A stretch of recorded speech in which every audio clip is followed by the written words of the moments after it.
ये घड़ा आप संभालना। मंदोदरी संभालने लगी। एक दिन रात्रि को मंदोदरी को प्यास लगी।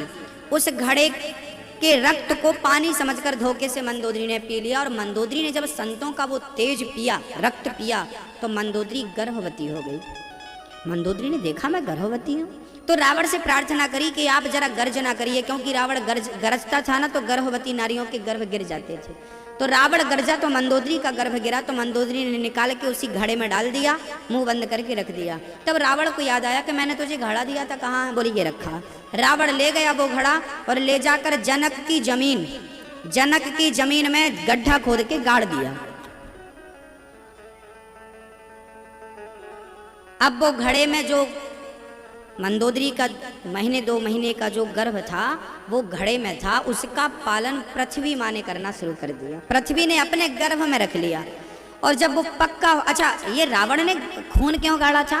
कारण था क्योंकि रावण जनक से डरता था, क्योंकि जनक बड़े सत्यवादी राजा थे। यदि श्राप दे देते तो रावण मर जाता। तो रावण को लगा कि संतों को मार के उनका रक्त इसकी जमीन में गड़ाऊंगा तो इनके नगर में पानी नहीं बरसेगा, फिर ये प्रजा प्यास से तड़पेगी, फिर राजा को श्राप देके भस्म कर देगी, तो मैं कब्जा कर लूंगा। पहले का राजा ना दूसरे राजाओं पर कब्जा करने की सोचता ही रहता था, ऐसा रावण भी था। जैसे आज चाइना बढ़ता जा रहा ना, ये चाइना की स्थिति का रावण भी था। ये सबको अपना गुलाम बनाना चाहता था। तो रावण की ऐसी हरकत थी तो गाड़ दिया। लेकिन उल्टा हुआ, जब सीता बच्ची के रूप में परिणत हो गई तब जनक को सपना आया, जनक जी आप सोने का हल बनाइए और जरा जमीन में हल चलाइए। सोने के हल को चलाया तो घड़ा टूटा और एक रोती कन्या पैदा भई, नाम था सीता। तो मंदोदरी के गर्भ में थी तो मंदोदरी की पुत्री, पृथ्वी के गर्भ में थी तो पृथ्वी की पुत्री, और जनक ने लालन पालन किया तो जनक नंदिनी कहलाई सीता मैया। रावण को पता था कि सीता मेरी बेटी है, इसलिए रावण ने सीता को चुराया था, लेकिन गंदी निगाहों से नहीं चुराया था। रावण का पुतला जलाना तो मैं मानता हूं कि गलत है। रावण गलत आदमी नहीं था, मैं रावण का पक्ष नहीं ले रहा हूं, लेकिन मैं एक सच्चाई से आपको अवगत करा रहा हूं। रावण यदि बुरा था तो रावण सीता को जब ले गया था चुरा के, फिर सीता की अग्नि परीक्षा ली गई थी, तो सीता उस अग्नि परीक्षा में पवित्र थी कि अपवित्र? आप बताओ। पवित्र थी। अग्नि परीक्षा ली थी राम जी ने कि तुम परपुरुष के पास रहकर आई हो, पहले अग्नि स्नान करो, तो अग्नि ने जलाया, एक रोम तक नहीं जलाया, पवित्र थी। अब बताइए, राम जी ने रावण को मारा, ये तो राम का पौरुष था, राम का बल था। राम ने रावण को मारा, ये तो राम का बल था, लेकिन रावण के घर से सीता पवित्र आई, ये रावण की मर्यादा थी। उस रावण ने अपनी मर्यादा का उल्लंघन नहीं किया था। पहले की सीता रावण के घर में भी सुरक्षित थी, और आज की सीता पुलिस स्टेशन में सुरक्षित नहीं, रेलवे स्टेशन में सुरक्षित नहीं, गली में सुरक्षित नहीं, क्या कहें घर में सुरक्षित नहीं, और की क्या कहें। आज की सीता तो माँ के पेट में भी सुरक्षित नहीं है। मम्मी तो यहाँ से भी निकाल के फेंक देती, हमें बेटी नहीं चाहिए। तो बताओ, तब का रावण खतरनाक था कि आज का? तब का रावण तो सीता को आंख उठाकर नहीं देखता था। रावण एक बार रो रहा था। मंदोदरी बोली क्यों रो रहे हो? बोले हमें देखती नहीं एक बार भी, इतनी मेहनत से उठाकर लाए हैं। सुंदरकांड में एक चौपाई भी लिखी है। रावण बार बार कहता है, एक बार बिलोक मम ओरा, इतनी मेहनत से लाए हैं, कम से कम एक बार तो अपने बाप को देख लो। तो हम गंदी निगाहों से नहीं कि तुम हमें देखो तो प्यार हो ना, बेटी कम से कम अपने बाप को एक बार तो देख ले, एक बार तो देख। तो रावण बोला एक बार तो देख लो। तब सीता ना तृण धरियोट कहत वैदेही, सुमर अवधपति परम सनेही, सुनो दस मुख्य खग्योत प्रकाशा। सीता जी तिनका सहारा, ये रावण आगे मत बढ़ना, ये तिनका। अच्छा वो तिनका कौन था? तिनका सीता का भाई था, क्योंकि तिनका भी जमीन से निकलता है और सीता भी जमीन से निकली, तो दोनों भाई भाई हो गए कि नहीं, भाई बहन। ये तिनके का सहारा नहीं था सीता को, सीता को तो अपने भाई का सहारा था। इसलिए हर बहन को अपने भाई का सहारा होता है, भाई का गर्व होता है, ये मेरा भाई है। हर हाल में मेरी रक्षा करेगा। तो अपने भाइयों से ज़रा कलाई में राखी बंधवाते समय उनसे कसम खवाया करो कि भाई मैं तेरी बहन हूँ, मुझे वचन दे कि आज के बाद किसी भी बहन बेटी पर तू कुदृष्टि नहीं डालेगा। जितना प्यार बहन के रूप में मुझसे करता है, देश की हर बहन बेटी को अपनी बहन मानकर इतना प्यार करेगा। किसी बहन बेटी को गंदी निगाहों से नहीं देखेगा। ये संकल्प आपको लेना पड़ेगा, तब आज की हमारी व्यवस्थाएं बनेंगी और सुधरेंगी। तो मंदोदरी के सामने रावण रो रहा था, मुझे तो देखती भी नहीं। तो रावण मंदोदरी बोली तो एक काम करो, आप राम का मुखौटा क्यों नहीं पहन लेते? एक बार आप राम बन के चले जाओ। यदि राम बन के जाओगे तो शायद आपको सीता एक बार देख ले। रावण और जोर जोर से रोने लगा। तुम्हें क्या लगता मैं कभी राम बनकर नहीं गया उसके सामने? अरे मैं तो उस राम का मैं माया जानता हूँ, रूप बदल लेता हूँ। मैं राम के रूप में एक बार गया था, लेकिन जब मैं राम का रूप रखता हूँ ना तो मुझे हर नारी में अपनी माँ नजर आती है। क्या बताऊँ, राम के रूप में पता नहीं क्या है, जिसे देखता हूँ उसे माँ के रूप में देखता हूँ। ये राम का मुखौटा था कि राम का नकली मुखौटा भी कोई पहन ले तो उसकी बुद्धि भी और विचारधारा भी सुधर जाती थी। राम की दृष्टि में अपनी नारी ही नारी थी, बाकी तमाम नारियां माँ के रूप में थी। ये राम की विचारधारा थी। ये राम है। राम चरित्र सुनबे को, राम लखन सीता मन।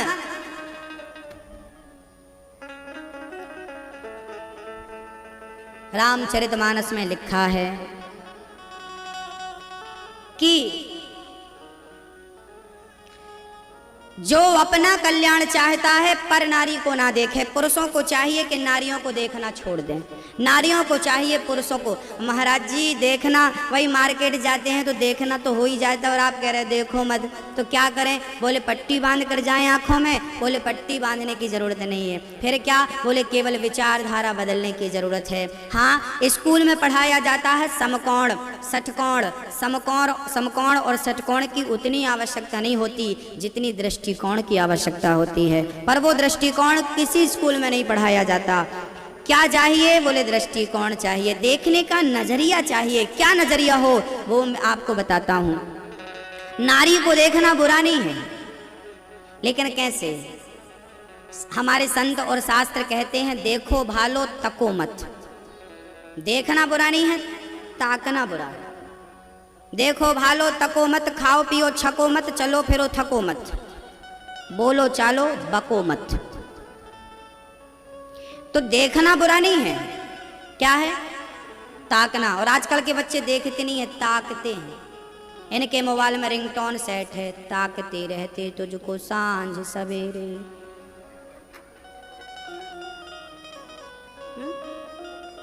आजकल के बच्चों ने रिंगटोन बना रखे हैं।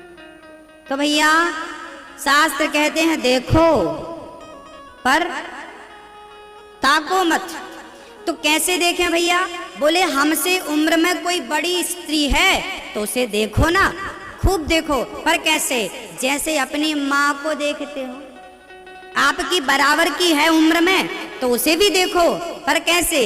आपकी बहन को तो देखते होंगे ना, कैसे देखते? वैसे देख लो। आपसे उम्र में छोटी है उसे भी देखना चाहिए, घूर घूर के देखना चाहिए। पर कैसे? अपनी बेटी को देखते हो कि नहीं, वैसे देखो। फिर स्त्रियां पुरुष को कैसे देखें? बोले पुरुष को ऐसे देखें, आपसे उम्र में बड़ा है पुरुष तो उसे वैसे ही देख लो जैसे अपने पिता को देखती हो। बराबर का है उसे वैसे देख लो जैसे अपने भ्राता को देखती हो। छोटा है उसे भी देख लो जैसे अपने पुत्र को देखती हो। इस नजरिए से यदि देखना शुरू हो गया तो कौन गलत है? ना स्त्री गलत है ना पुरुष गलत है, देखने का केवल नजरिया गलत है। अपना दृष्टिकोण बदल लें तो सब बदल जाए। एक कुम्हार था, वो कुम्हार चिलम बनाता था। चिलम का कारोबार था। चिलम जानती हो मैया जी? हाँ, आप चिलम जानती हो मैया जी? जानती हो, चढ़ाती तो नहीं हो? हाँ।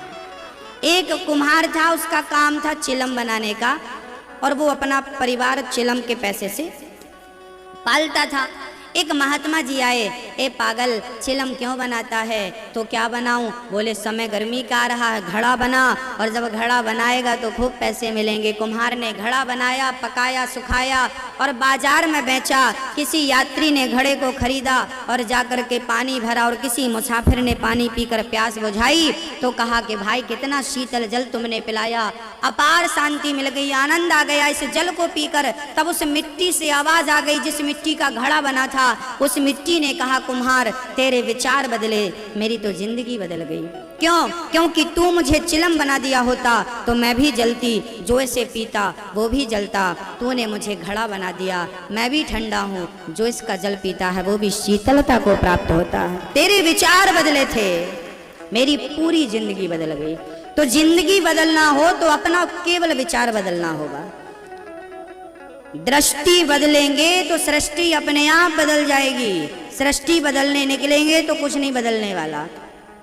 दर्पण में आपका चित्र देखो तो यदि उसमें कोई काला काला दाग लगा है तो दर्पण का हटाओगे कि पहले यहाँ का हटाओगे तो उसका अपने आप हट जाएगा, और उसका हटाने चलोगे तो हाँ, तो संसार तो आपका प्रतिबिंब है, संसार तो दर्पण है।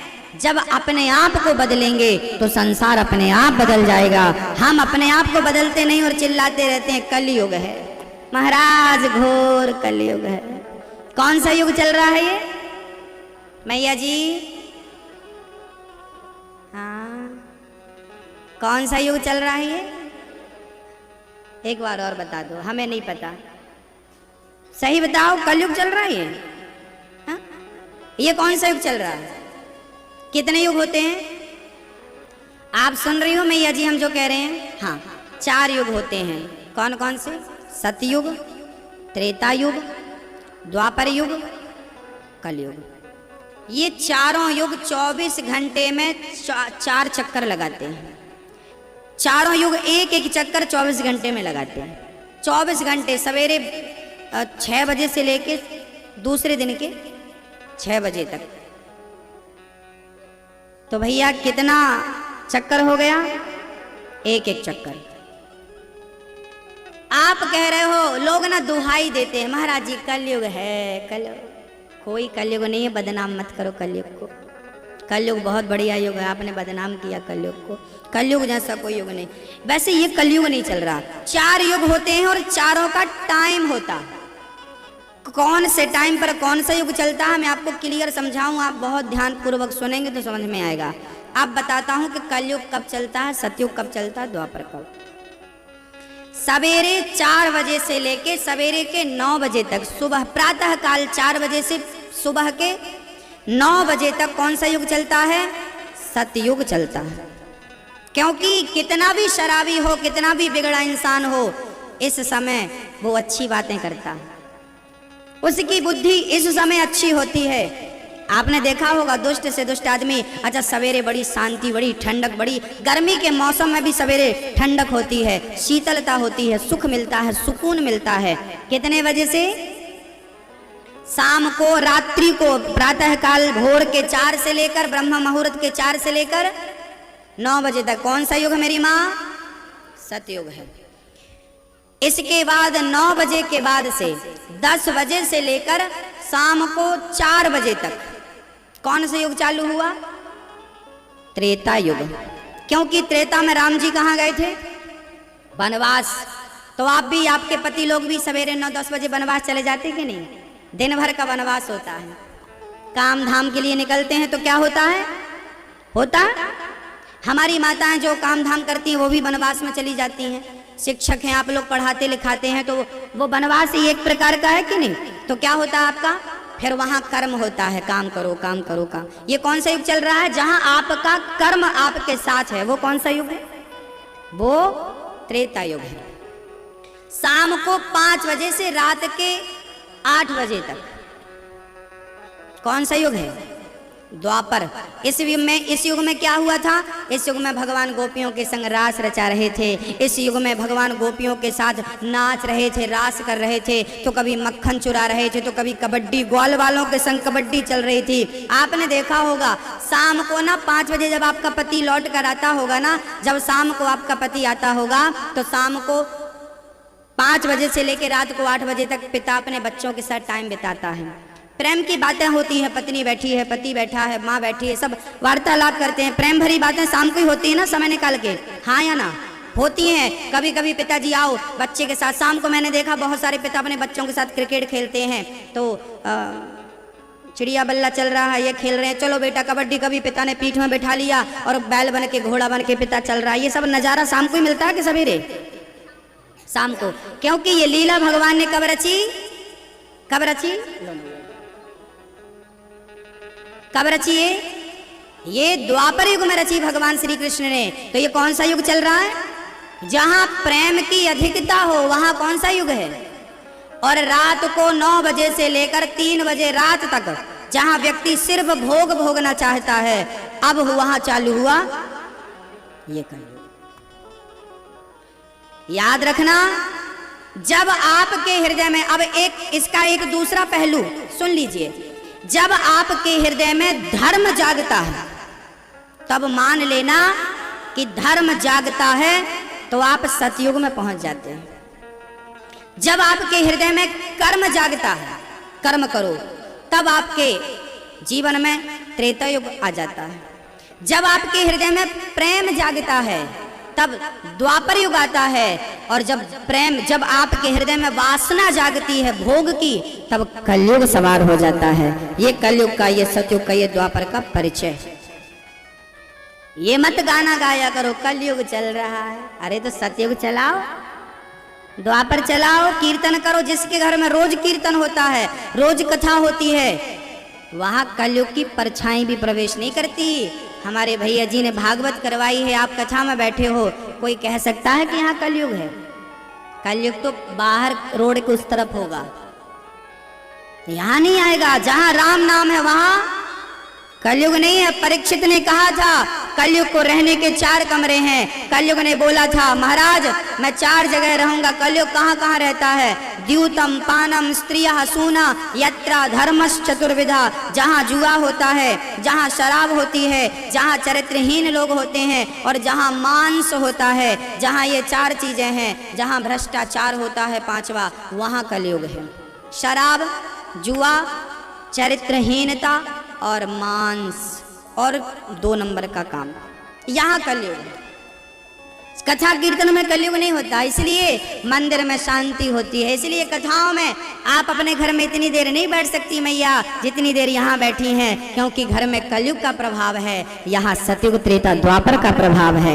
इसलिए आप यहाँ बैठी हैं, मैं यहाँ बैठ करके कथा सुना पा रहा हूँ। आप लोग 4 कई माताएं ऐसी हैं जो नीचे नहीं बैठ पाती फिर भी नीचे बैठी हैं। कई माताएं ऐसी हैं चल नहीं पाती फिर भी चल रही हैं, चल के आती हैं पैदल। शक्ति मिल रही है महाराज कथा से तो मिल रही है। ये कथा का प्रभाव तो है, लेकिन ये सतयुग त्रेता द्वापर चल रहा है, उसका प्रभाव है, भगवत कृपा का प्रभाव है कि आपके सारे कष्ट आप भूल जा रहे हैं और कथा में मन लग रहा है, सुख मिल रहा है, आनंद मिल रहा है। क्योंकि ये युग कौन सा है?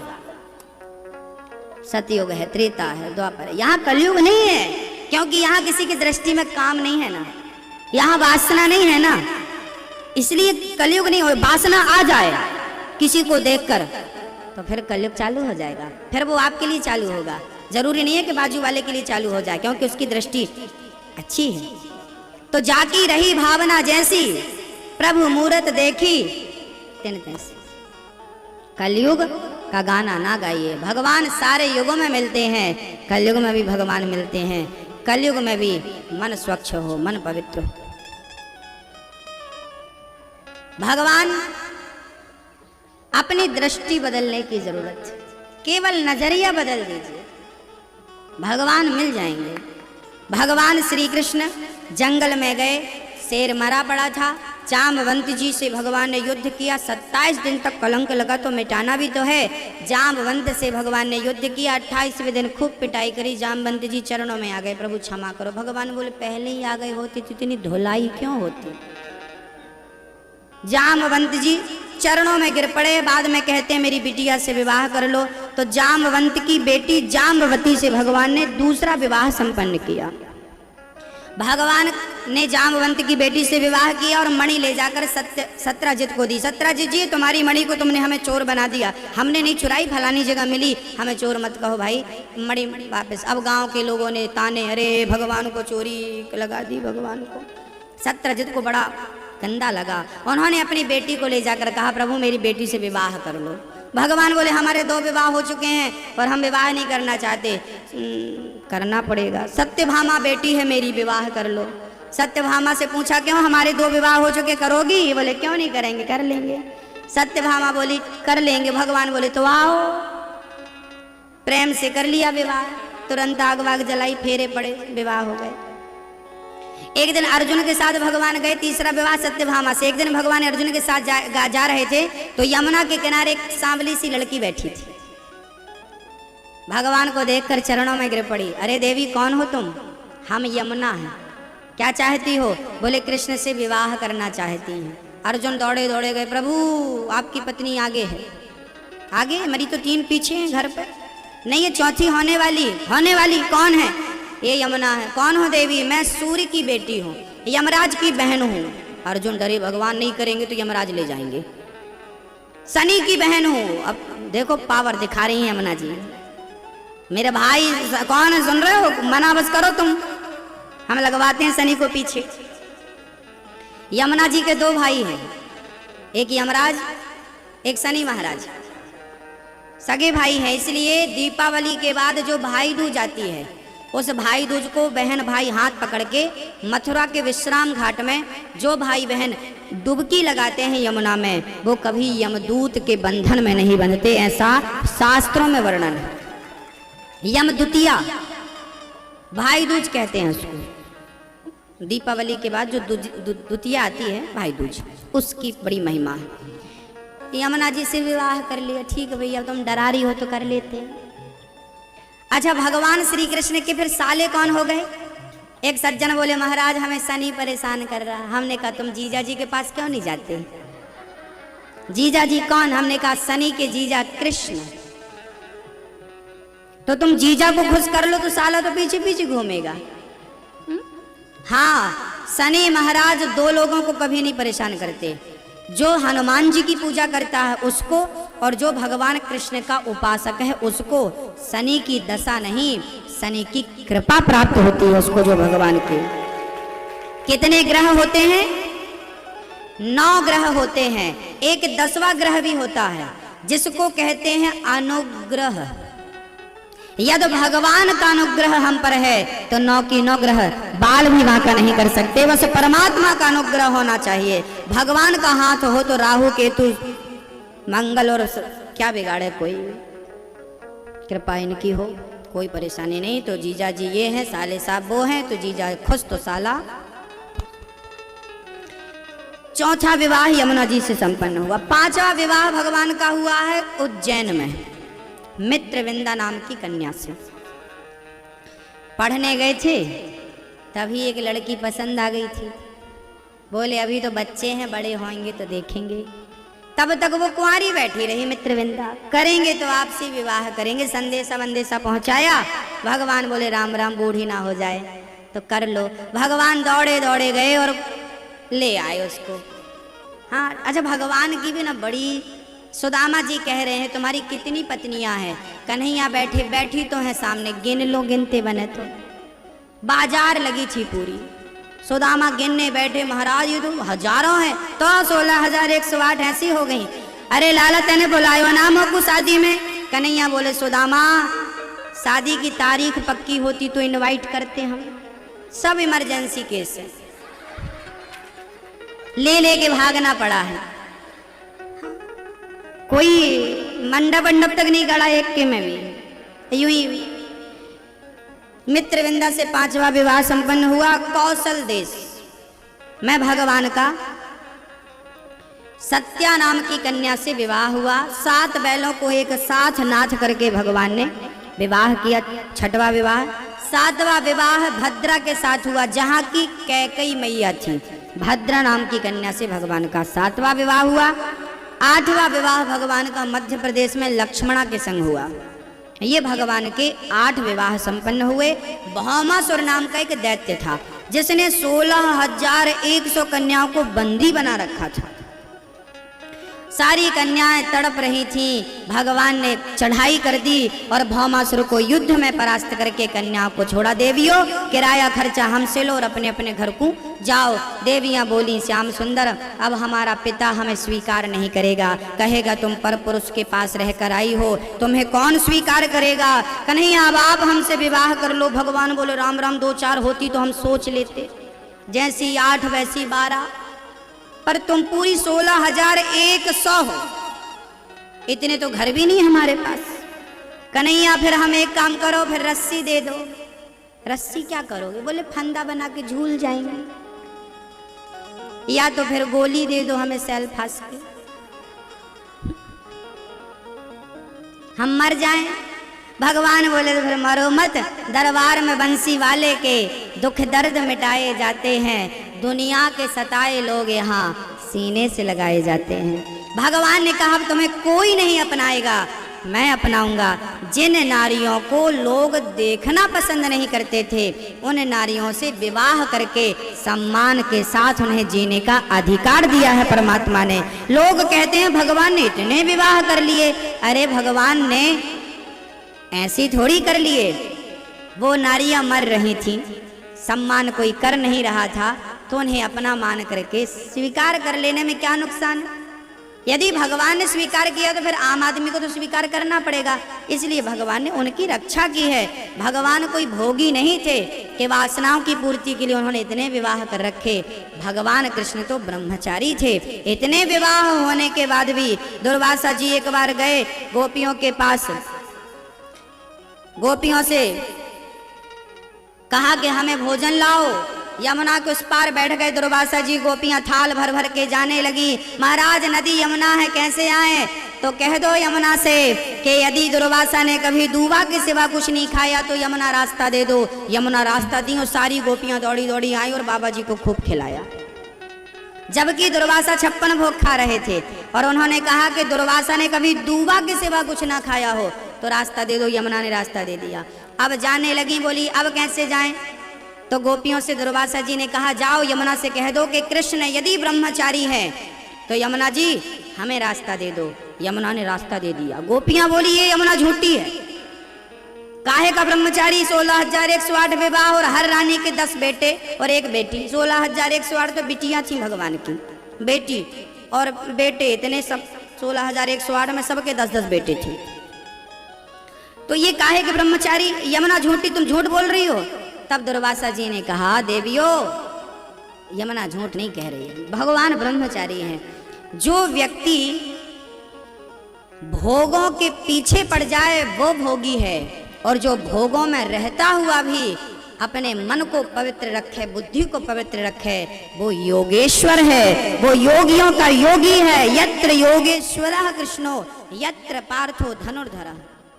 कृष्ण जी योगियों के भी योगी हैं। तो कृष्ण में ये भाव नहीं हमें बनाना चाहिए कि उन्होंने इतने विवाह किए तो क्या ना, वो हमारी और आपकी तरह भोगी नहीं थे, परमात्मा थे, परब्रह्म थे। नदी गंगा में हजारों नाले मिल रहे हैं तो क्या गंगा की पवित्रता भंग हो गई? बताइए, नहीं ना। भगवान गंगा की तरह है। जैसे नाले का जल मिल रहा है पर गंगा का कुछ बिगाड़ ना पाए, आज भी उसका जल अमर है, ऐसे भगवान सब के बीच में रहकर भी भगवान परे हैं इन सारी चीजों से। भगवान ने भौमासुर को मारा, द्वारिका में ले जाकर भगवान ने कन्याओं से विवाह किया। एक दिन रुक्मणी से भगवान कह रहे थे, रुक्मणी तुमने हमसे गलत विवाह कर लिया, तुमने शिशुपाल से किया होता तो जिंदगी बल्ले बल्ले हो जाती, हम तो तुम्हें ले ले भटक रहे हैं। रुक्मणी मूर्छित होकर गिर पड़ी, प्रभु दोबारा मत कहना, हम तो आपके संग खुश हैं।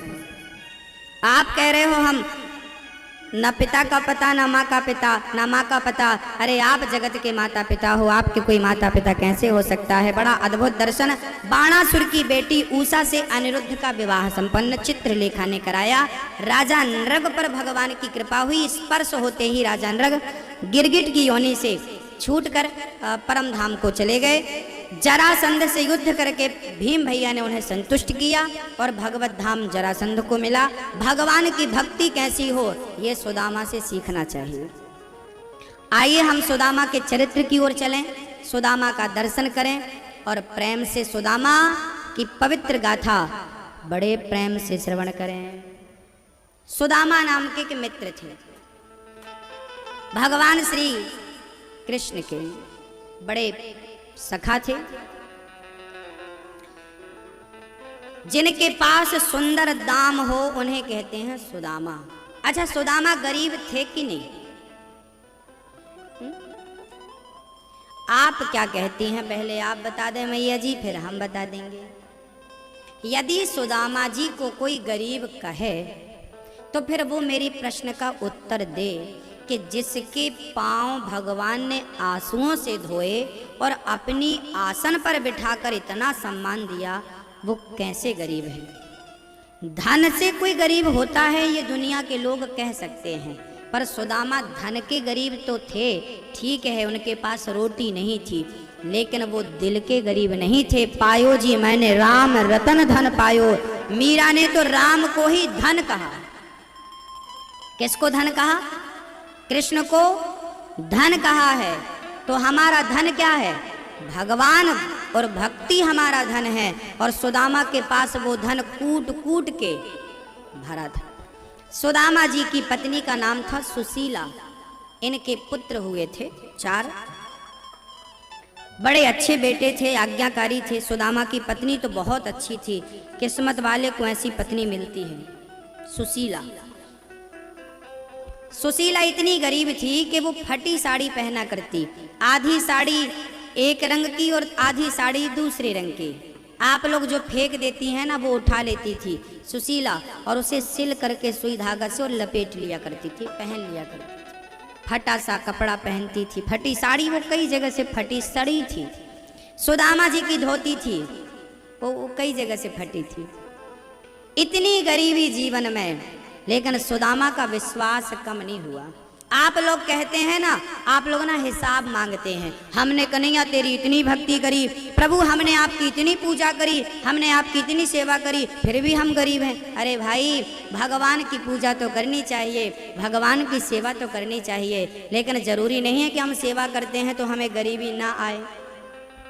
भाई बच्चे पढ़ते हैं तो एग्जाम देना पड़ता है कि नहीं? तो जब जीवन में संकट आए तो समझ लेना कि परमात्मा परीक्षा ले रहा है। इस घड़ी में आपको अपने धैर्य का परिचय देना है। इस समय में आपको अपने मन को शांत रखना है। आप परेशान मत हो जाइए, इस समय धैर्य धारण करिए। सुदामा जी गरीब थे, पर शिकायत नहीं थी कि तुमने हमें दिया नहीं, हम तुम्हारे इतने बड़े पुजारी हैं, कोई बात नहीं। अमीरी गरीबी तो भाग्य का विषय है ना, और भक्ति भाग्य का विषय नहीं है। अमीरी गरीबी भाग्य से मिलती है। संचित, क्रियमाण और प्रारब्ध, 3 प्रकार के कर्म बतलाए गए। हमने जो पिछले किया था वो आज मिल रहा है, जो आज करेंगे वो आगे मिलेगा। तो ये सुख पर लागू होता है। हमारे कर्मों के फल से धन मिल सकता है, लेकिन भक्ति कर्मों के फल से नहीं मिलती। भक्ति के लिए तो पुरुषार्थ करना पड़ता है। भक्ति तो भजन से मिलती है। गोस्वामी जी कहते हैं, बारी मथे घृत होय बरु, सिकता ते बरु तेल, बिनु हरि भजन न भव तरही, यह सिद्धांत अपैल। भजन के बिना मुक्ति संभव किसी की नहीं।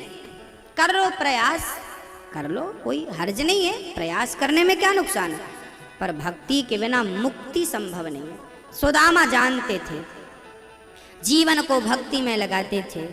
एक दिन सुदामा जी को कुछ भिक्षा मिल गई, तो जब वो भिक्षा लेकर आ रहे थे तब उनके हाथ किसी 2 सांड आपस में लड़ रहे थे। सुदामा को धक्का मारा, सुदामा गिर पड़े और जो भीख मिली थी वो गिर पड़ी। चावल मिले थे, वो गिर पड़े तो गाय आ गई और गाय उन चावलों को खाने लगी। सुदामा जी बोले कोई बात नहीं, इस दाने में इसका नाम लिखा था, आज जैसी हरि की इच्छा। शिकायत नहीं करी कि 4 दिन से मैं भूखा हूँ और वो भी तूने गाय को खिला दिया ना, ऐसी शिकायत हम लोग कर सकते हैं, सुदामा ने नहीं। सुदामा जब घर गए तो उन्होंने अपनी झोली झड़ाई और जब झोली झड़ाई तो उसमें से केवल एक दाना निकला चावल का, एक दाना। जानते हो क्या किया सुदामा ने? वो एक दाना लिया और सुदामा जी ने उस एक दाने को पकाया और एक दाने को पकाकर तुलसी के पत्ते पे रखा और गोविंद के श्री चरणों में समर्पित कर दिया। कन्हैया, आज मेरे पास 56 भोग नहीं है, एक दाना है, वो भी तेरे लिए।